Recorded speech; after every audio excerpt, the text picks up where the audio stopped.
हमारे बीच में एक वकील साथी है जिनकी पूरी टीम है, उसने शुरू से लेके अब तक हमारा बहुत बड़ा सहयोग किया, पूरा समर्थन दिया। मैं उन साथियों में से एक साथी को बुलाना चाहता हूं।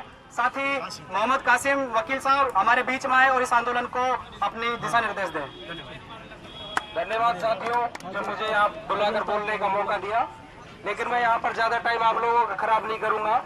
सबसे पहले तो हमें यहाँ पर पेशेंस बना के रखना है। हो सकता है प्रशासन हमारे पेशेंस को चैलेंज कर रहा है कि कितना दम है, कितना जोश है मेवात के युवाओं में, कि कितनी देर तक टिकते हैं इस धूप और इस गर्मी में।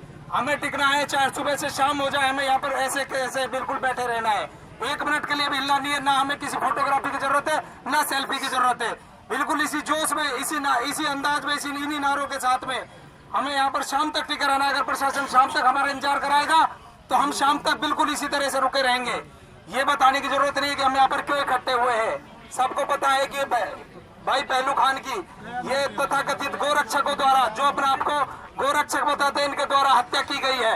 आप सब जानते हैं कि इनका कोई ना तो ये गोरक्षक है, क्योंकि अगर गोरक्षक नाम की कोई चीज इस दुनिया में होती तो ये सच्चे गोरक्षक सबसे पहले पहलू खान के घर जाते और घर जाके पहलू खान के परिजनों से माफी मांगते कि हमारे नाम पर, हमारी आड़ में इन फर्जी गोरक्षकों ने आपके पहलू खान की जो बलि की है, उसके लिए हम शर्मिंदा हैं, हम आपसे माफी चाहते हैं। लेकिन ऐसा नहीं हुआ, क्योंकि गोरक्षक नाम की कोई चीज इस दुनिया में है ही नहीं।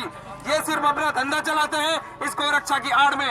अगर गोरक्षक होते तो सबसे पहले संबंधित थाने में जाते, संबंधित थाने में जाके FIR लॉन्च कराते 302 में कि हम गोरक्षकों के नाम पर ये फर्जी गोरक्षक कहीं से आके इन्होंने पहलू खान की हत्या की। हम ये डूब मरने वाली बात है इन फर्जी गोरक्षकों के लिए। इसलिए मैं दावे के साथ कह सकता हूँ कि इस देश के अंदर गोरक्षक नाम की कोई चीज नहीं है, सिवाय गोरक्षा के नाम पर एक गुंडागर्दी और धंधा कर रहे हैं। इसके अलावा कुछ नहीं है इनके पास। मैं अपनी बात को विराम देता हूँ। इंकलाब जिंदाबाद।